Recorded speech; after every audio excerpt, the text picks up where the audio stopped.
Hello, welcome to the 9th episode of the Tom Talks podcast with myself, Tom Randall. In this episode, I talk with Dr. Christopher Rastrick on think tanks. Our conversation begins with answering some foundational questions, such as what think tanks are, how think tanks differ between each other in important ways, and how think tanks exert influence on the political landscape. We then specifically discuss how think tanks have adapted to the present political landscape of the Trump presidency. Chris received his Ph.D. in political science from the University of Western Ontario in 2016.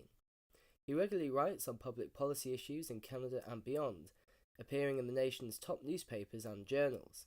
His book, Think Tanks in the US and EU, is published by Routledge. At present, he is focused on the complex and, at times, awkward relationship between President Donald Trump and the Washington think tank community, which he recently wrote about in a working paper for OnThinkTanks. With that, I give you Chris. So with me is Christopher Rastrick. Chris, welcome. Thanks so much, Tom. Happy to be with you. So first of all, I want to congratulate you on your recent book publication. Oh, thank you very much. Very exciting. So it's Think Tanks in the US and EU. So we're going to talk about then your research into think tanks.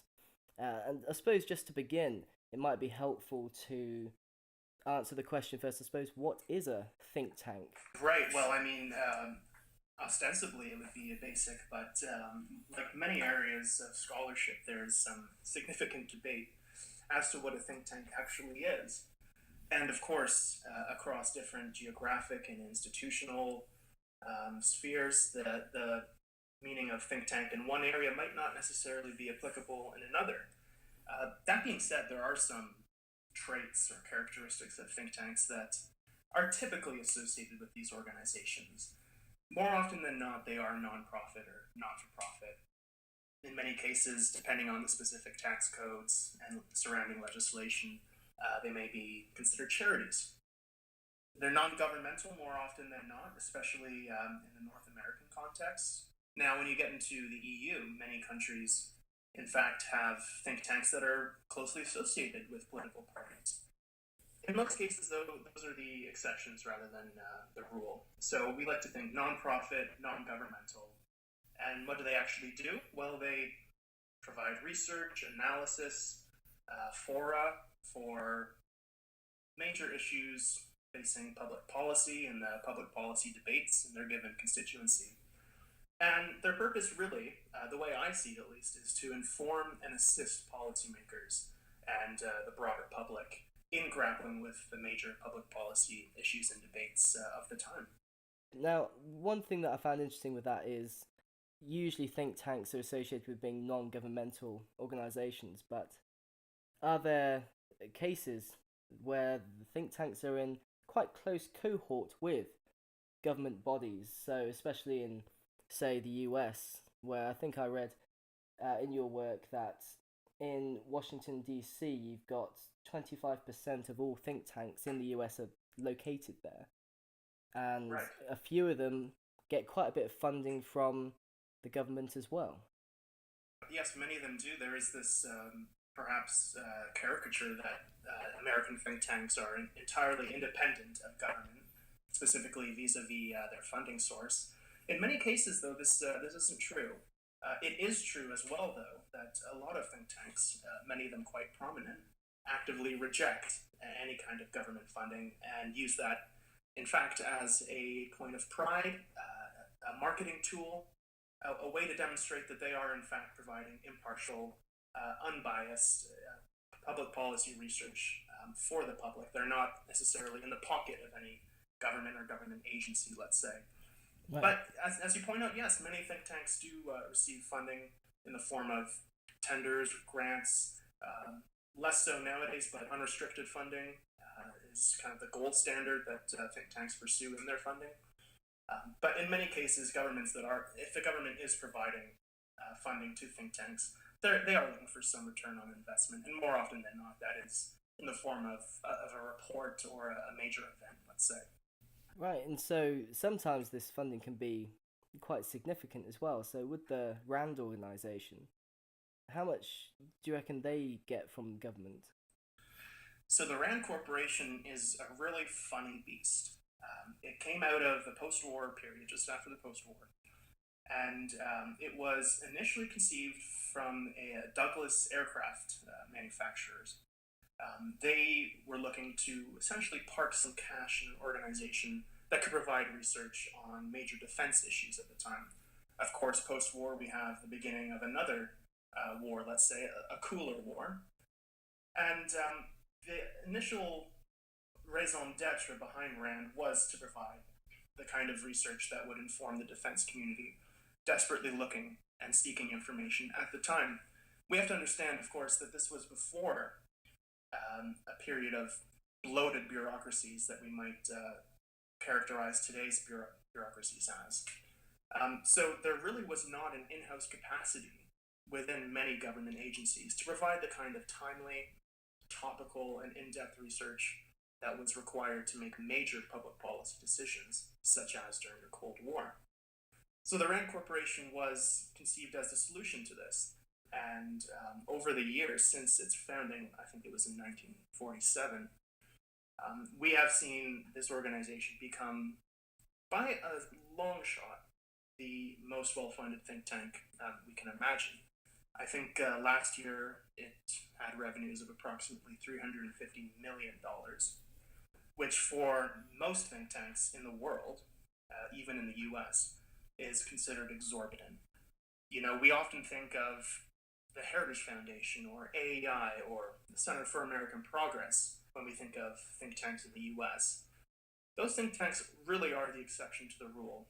I mean, to have a think tank bringing in close to $100 million, as in the case of the Brookings Institution or the Heritage Foundation, that is really unthinkable for most think tanks in the US and around the world.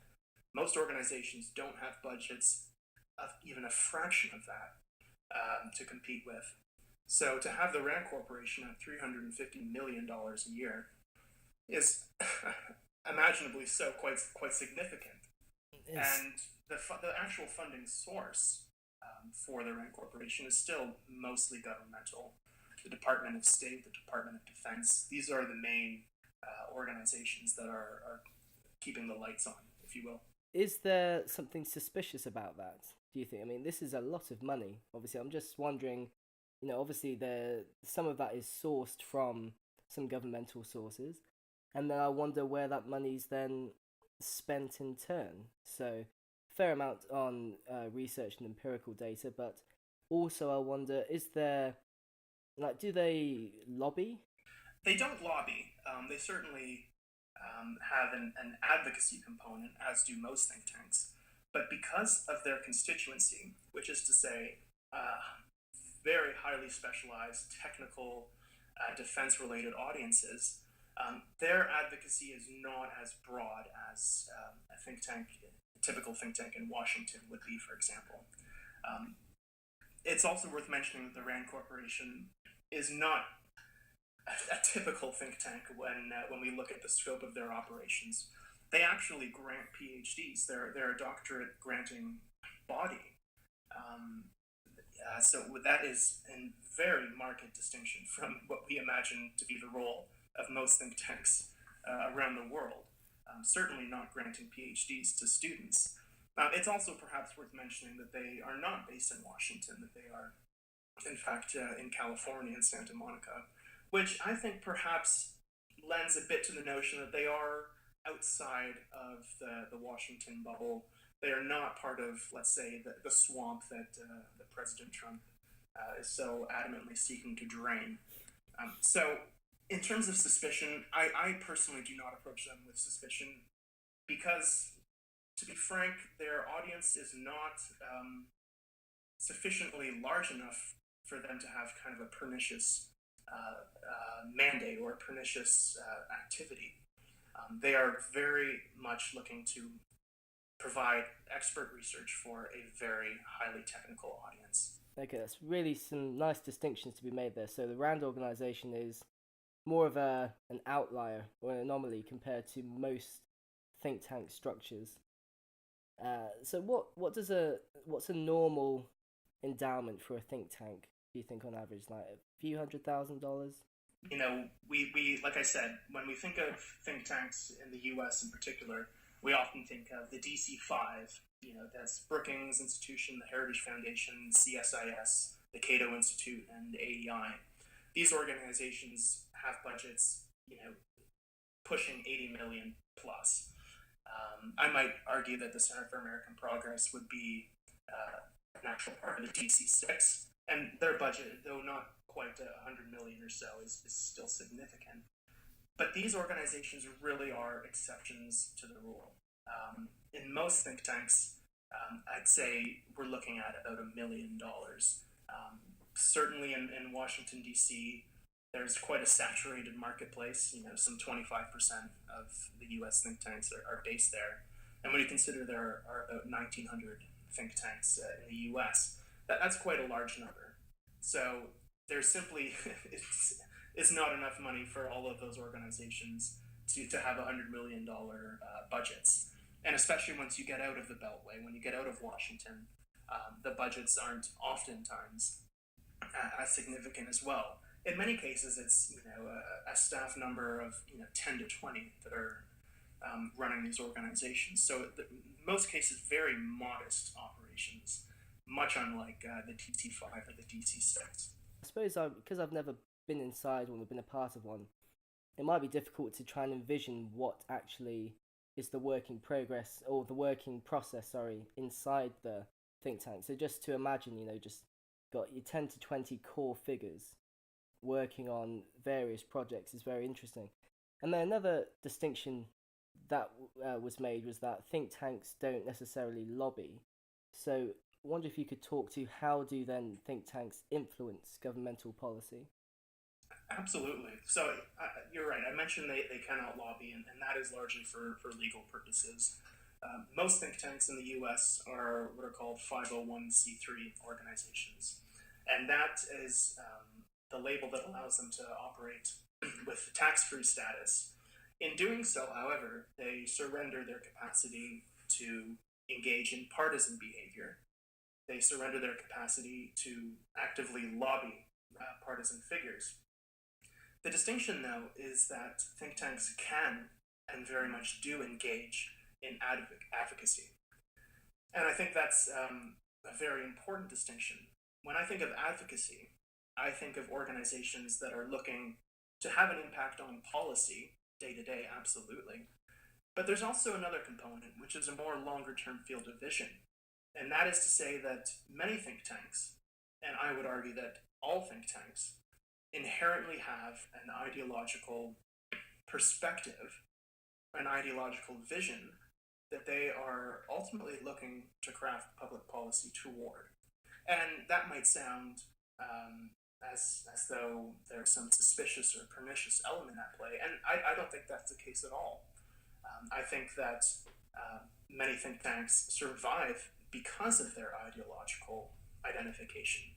I mean, that's something that they mortgage for the purposes of fundraising. I think it's critical to their survival. So you have kind of a short-term and a longer-term play that think tanks are engaging in. But lobbying is not one of those activities. Advocacy, certainly, but they're not lobbying in an explicit sense. What I will say, though, is that many of the larger think tanks that I've mentioned previously, they have sister organizations, 501c4 organizations that are allowed to lobby. And there's a very interesting dualism at play between these organizations. On the one hand, you have the think tank providing policy and research and advocacy. And then on the other hand, you do have an organization that can actively engage with policymakers in a lobbying context. So again, that kind of dualism is not something that's embraced by all think tanks. Most simply don't have the capacity to do so. But among the larger think tanks, that is something that is taking place. and perhaps we should have a keener eye toward that. In what sort of way a keener eye? So making sure that everything's above board? Yes, absolutely. Financially speaking, I think there are perhaps some questions that could be asked as to how those two organizations ostensibly operate independent of one another. Um, the extent to which it is ethical for a lobby group to leverage the organizational reputation of a think tank so openly and so passionately. But I think for the large part, this is a very small component of the think tank world that we're talking about. Most think tanks do not have the capacity to have both 501c3 and 501c4 designations. How does a think tank that is a lot smaller than, say, well, I suppose the DC 5 or 6, they are just a tiny part of the think tank world. How do those that are in the much broader or outside of the DC 6, how do they make an impact? Is it on a local, more of a local level rather than federal? Well, I can give you a great example about that. The Project for the New American Century, which is a think tank formed in the late 90s and ultimately dissolved, I believe, in 2006. This is a think tank that had a budget for most of its operational years of about $600,000. By comparison to most of the larger think tanks in Washington, this was a paltry existence, right? This was a subsistence, if that. Yet, this think tank in particular was able to have a disproportionately significant amount of visibility, and if we consider visibility in terms of media attention, in terms of the research output, however modest it was, the amount of attention that this organization was able to garner was so significant, especially vis-a-vis its budget line. And the way it did this was by essentially inviting many prominent figures, and to be fair, this organization is self-identified as neoconservative, and it's attracted an audience that we can reasonably say was along that line. But they collected signatures on a policy declaration surrounding the war in Iraq of some very, very high-level individuals from academia, from the policy world, from government, those outside of government. So they were able to really exert a disproportionately high degree of influence, and they did that, like I said, by the clout that came with those who were willing to sign on to their statements. So, I mean, interesting that there are a disproportionate amount of influence. So, for the average think tank, I suppose, what's their motivation for pushing forward? I mean, you've got the example you gave, which is a really nice example of how much influence a small think tank can get. But for the average think tank, I suppose what influence can they give, if not just for the local level? Right. So when we're talking about influence, there's several different angles at play here. On the one hand, and think tanks in particular like this kind of influence, is the notion that a think tank releases a report into the public. A policymaker, someone in the House of Representatives or a senator, cites this report. The report's recommendations, or some combination thereof, is ultimately passed into law, and therefore a think tank can claim, or a think tank will claim, that we have exerted policy impact because, look, we produced a report, policymakers read it, they engaged with our reasoning well enough that they ultimately signed this into law. Therefore, we have exerted a direct influence on the policymaking process. Now, there are some serious methodological issues with making statements like that. Nevertheless, think tanks continue to do that willy-nilly in some cases. But the far more ubiquitous form of influence is indirect influence. And think tanks have become very astute at marketing themselves in these ways. And when I say indirect influence, I mean opinion pieces in leading newspapers, hits on their website, number of Twitter followers, every time that one of their scholars or researchers appears on a talk show. These kinds of influence have been leveraged so widely by think tanks to demonstrate that they are, in fact, at the forefront of major public policy debates and that their voice is being heard. From that, think tanks they do a very good job at translating that into marketing material for their funders. It's very easy for a think tank to pull such rich quantitative data and put that in a very well designed fundraising package and send that to some of the leading foundations and benefactors in the US. And they do that year after year. And for many think tanks, it works. So I think there's a sense among a lot of the think tank community that why change the formula that's worked so well for so long. And in fact, in light of recent political developments in the US, namely the election of President Trump, it's unclear whether that formula will in fact continue in perpetuity. I might make the case that there are some challenges ahead for think tanks in how to interact with this new administration and perhaps more broadly this new political climate in which they function. Right, so let's move on to those challenges then. We've got a nice background of, I suppose, a nice abstract of what think tanks generally are and how they influence. I suppose as well, depending on the country that you look at, think tanks will try and influence in different ways depending on how the government's structured. And the US is an interesting example because of how widely spread out its policy making is. So, give us, I suppose, before Trump, what was the general way that think tanks could influence with government? For the large part, previous presidents have been receptive to the input of think tanks. This is a very marked distinction from the current administration in so many ways. To get more specific, presidents oftentimes will turn to think tanks during the campaign period, in the transition period, and upon moving into the White House. And they do this for various reasons, which are quite logical. During a campaign, for instance, campaign teams oftentimes do not have significant in-house resources for completing the scale and depth of research that would be needed for making a substantive contribution to the policy debate. There simply is not the kind of personnel to do this in a sufficient way, especially as campaigns ramp up and get towards the finish line. So what presidential candidates have done is turn to think tanks to provide this kind of in-depth policy research that they can use for making their case to the public and to policy experts as well. And for think tanks, this serves a benefit because they have the ear of presidential campaigns.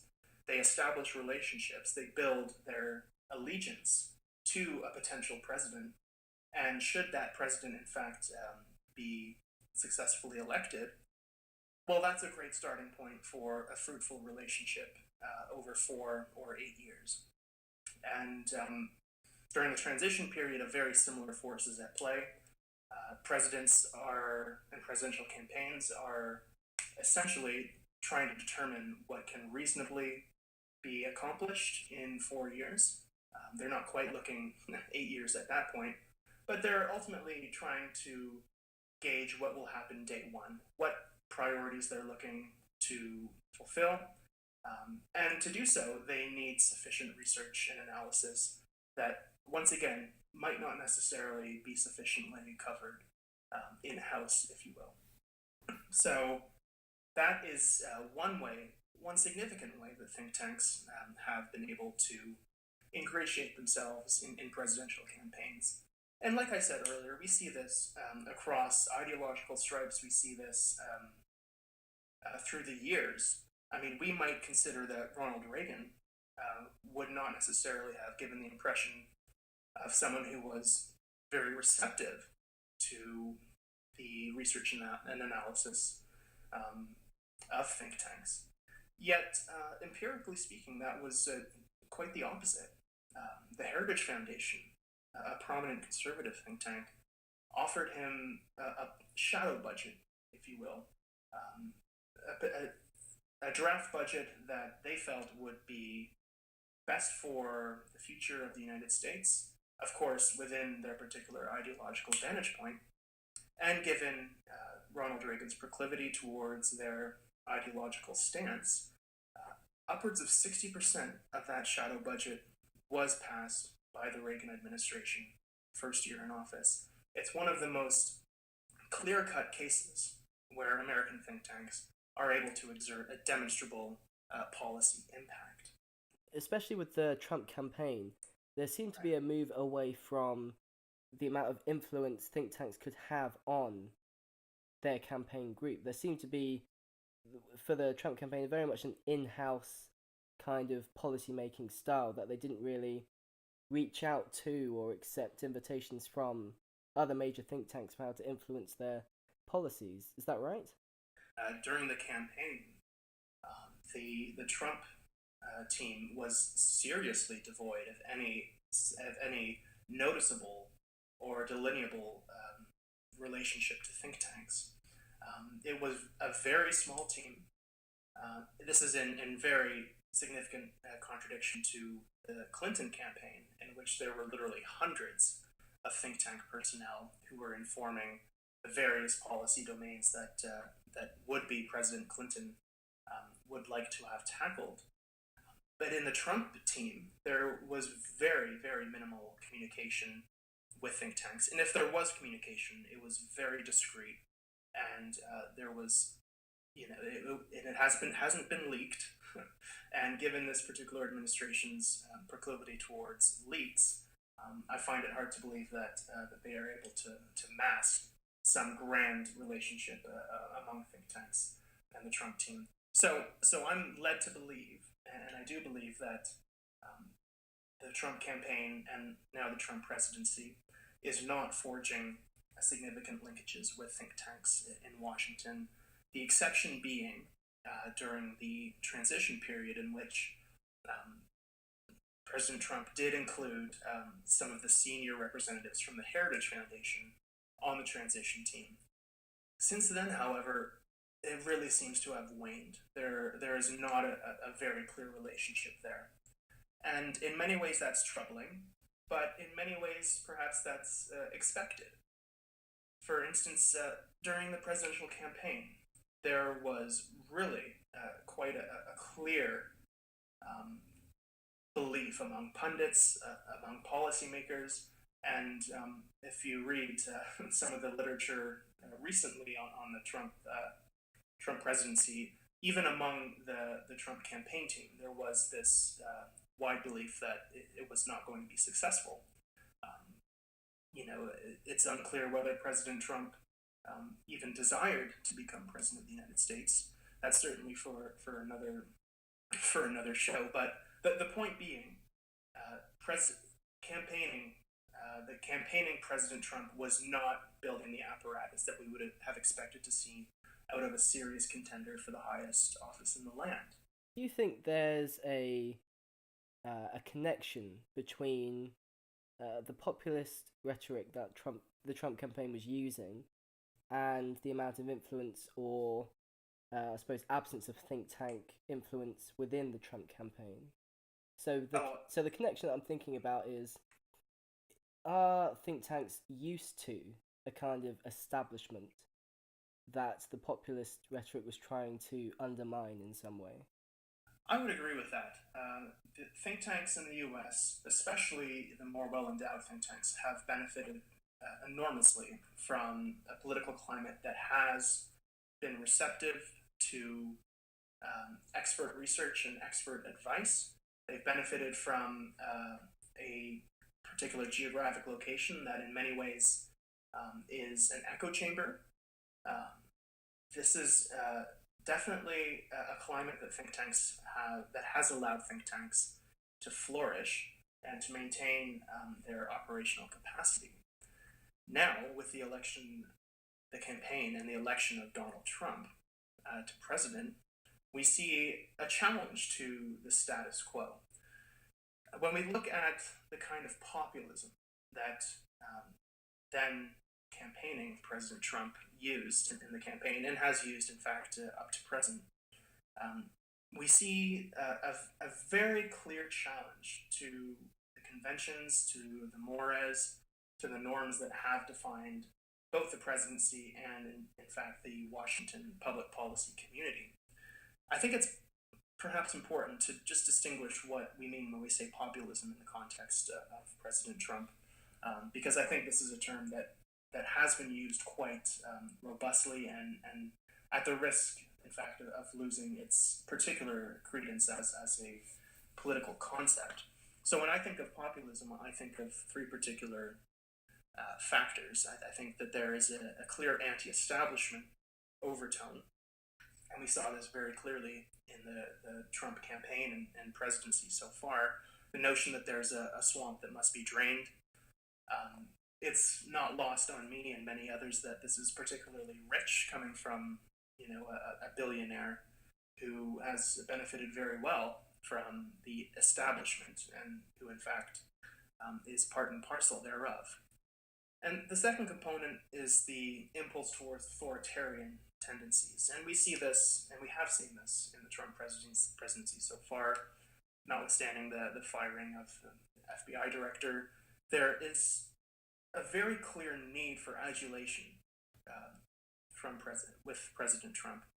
In many accounts, it has become very clear that the man needs the kind of obsequious and unfailing loyalty that many of his advisors who are still standing have clearly recognized and embraced.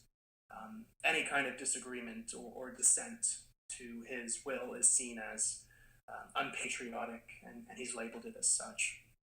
And the final component to the kind of populism that I think of when I think of President Trump is this nativism, the notion that Americans must be protected first, this make America great again.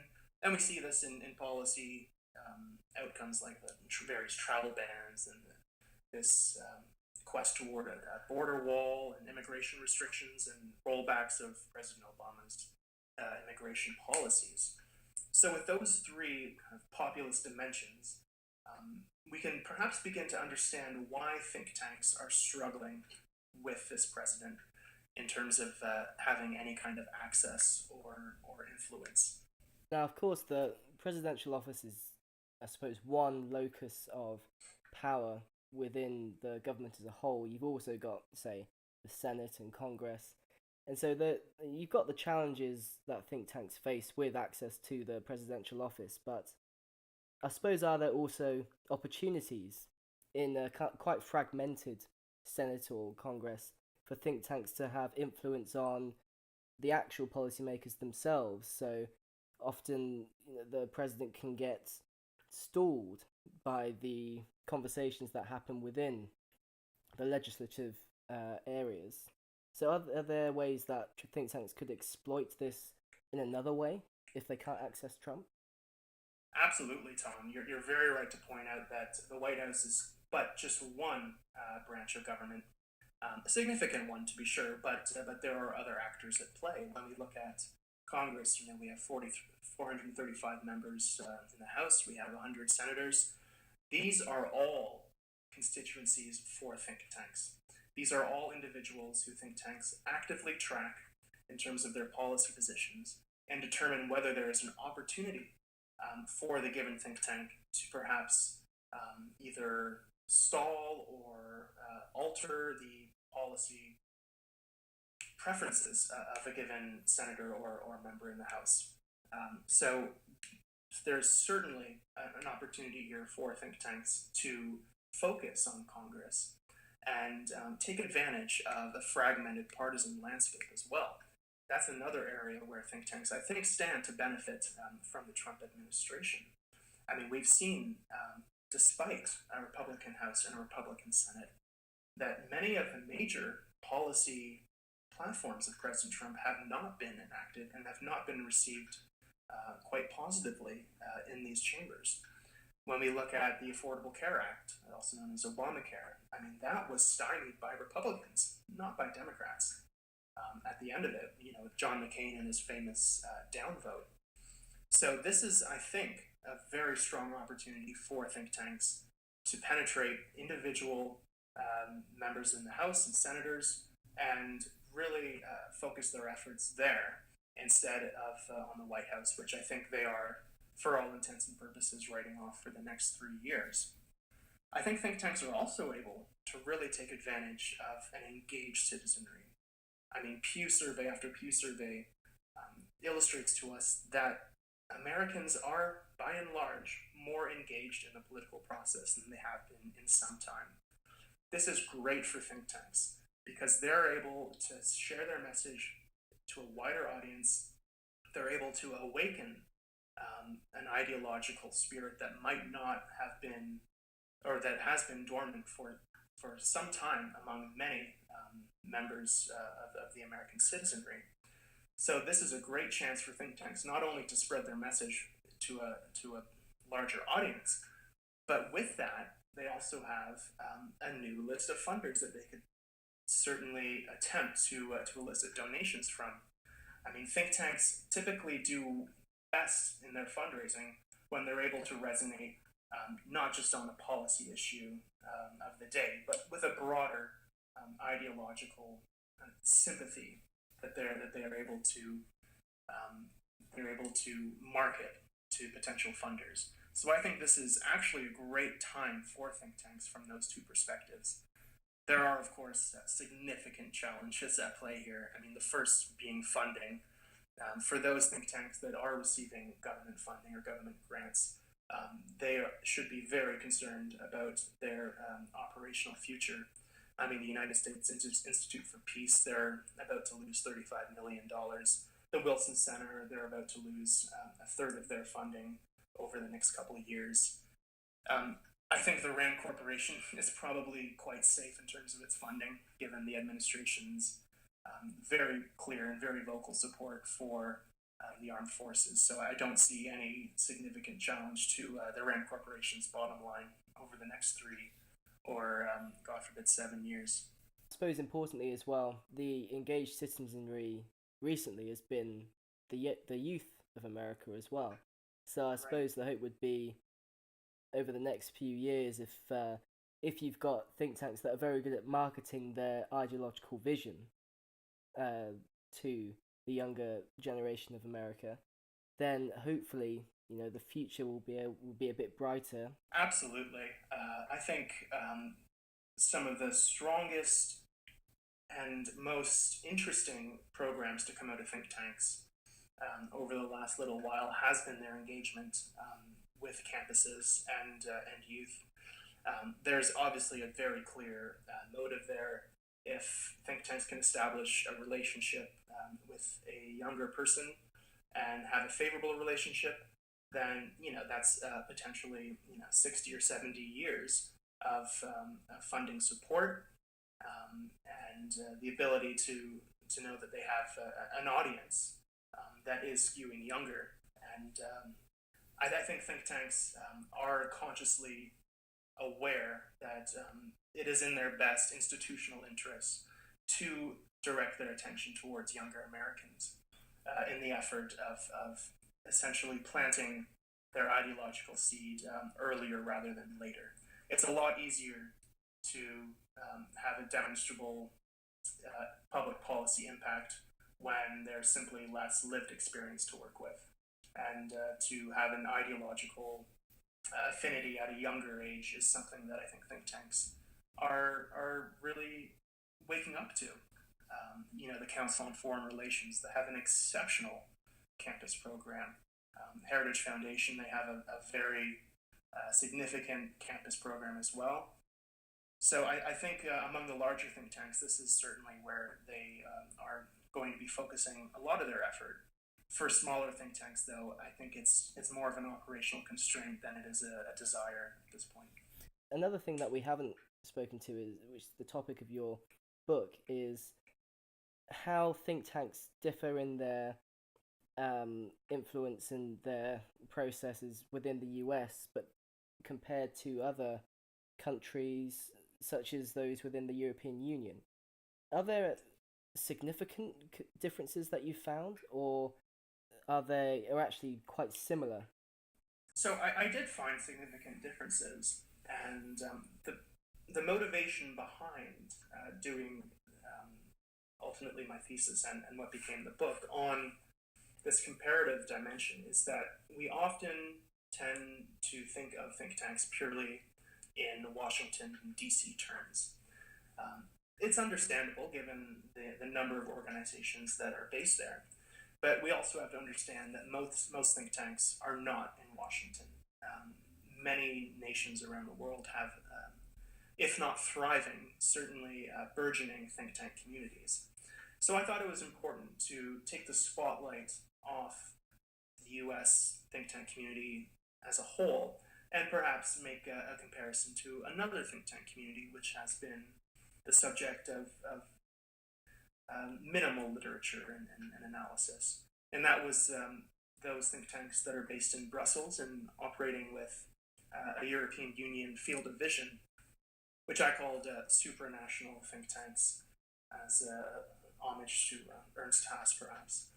But the differences I found were manifold, and it wasn't just in terms of number or budget lines, although, by and large, the think tanks that we would identify as the largest and most visible in Brussels were really quite middle of the road when compared to American think tanks in terms of their budget and their visibility in the media. So that led me to think that perhaps that there are different priorities and different mandates that these think tanks fulfill, and I believe that that is indeed the case.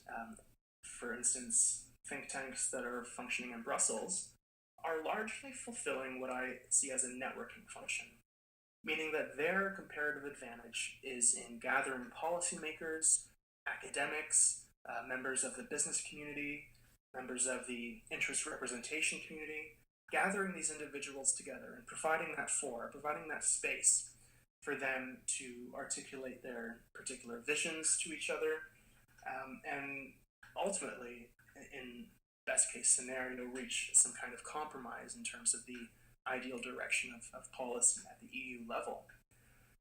And in the US, certainly there is a networking function that think tanks play. Their events lists are robust. They oftentimes will hold off-the-record events for their members or their paying customers to hear from a distinguished policymaker, former or present. But in the EU, this is business as usual, and in many cases, this is a significant chunk of their revenue for a given year. That is perhaps the main distinction that I was able to find among these think tanks. It's in their very different roles that they play within their particular constituencies. Yeah, very interesting. And so I suppose one thing, just aside from the research itself, is, if you don't mind me asking, the question of what made you interested in that research in the first place? Have you always been interested in joining a think tank, or just observing how they work from the outside? Well, to be frank, until about the second year of my undergraduate, I couldn't tell you what a think tank was, or at least couldn't tell you what it was in any reasonable sense. It wasn't until I took a course by the gentleman who became my Ph.D. supervisor, Don Abelson at Western University. He was the one who introduced me to these organizations and kind of lit a spark that has continued up until present. The main focus originally was on American think tanks, but through a trip across the pond for a master's degree in England, I thought there was a dearth of attention paid to think tanks in the EU and in the UK to a lesser extent. So I thought that it would be a great idea, just as I had crossed the Atlantic and ultimately gone back, if I could do a study that would do the same in conceptual terms, compare think tanks in the US and the EU. So it really began, truthfully, from that first Introduction to Think Tanks by Don Abelson that has allowed me to study these organizations in depth and continue to have a unique passion or curiosity for these organizations that still intrigues me. Very good. I sometimes forget just how much influence a single class or a single teacher can have on you, and the way that you view the world and the research that you want to do. So where do you see your research going for the time being then? So you just came back from England. Yes, yeah, I was just in London. In fact, presenting with Don Abelson on a panel in which we spoke about the influence of, or the impact of, President Trump on think tanks and think tanks on President Trump. So this is certainly a line of inquiry that has no shortage of interest, of palace intrigue, and of research potential, I believe. So over the next certainly 3 years, this is something I'm going to be following very closely. And what that ultimately looks like in output form, I'm not sure. Who knows? There might be another book out of this. We'll see. Well, there you go. I'm sure there will be. We'll end it there, I think. So thanks very much, Chris, for coming on, and all the best for your future research. Well, thank you very much, Tom. It's been a pleasure. If you enjoyed this podcast, subscribe to Tom Talks on YouTube and iTunes, and visit thomaserandall.ca. My thanks to Chris for joining me for this podcast, and thanks to you, the listener, for your support.